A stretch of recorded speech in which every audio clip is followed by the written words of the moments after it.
Hi friends, నేనైతే shop దగ్గరికి అయితే వచ్చానండి. ఈరోజు అయితే ఇంకో షాప్ కాడ అయితే మంచం అయితే చేసిన త్రిపుర కాటన్ మంచం అంటే ఇది చూడండి ఎంత బాగుందో, ఎంత పెద్దగా ఉందో. మంచం అయితే చూపిస్తాను. ఇంకా రంగు కొడుతున్నాడు, అంత పెయింట్ కొడుతున్నాడు.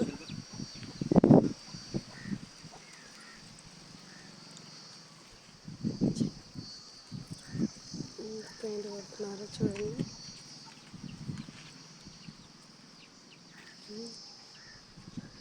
సీట్ మధ్యన అట్లేనా చూడొకసారి.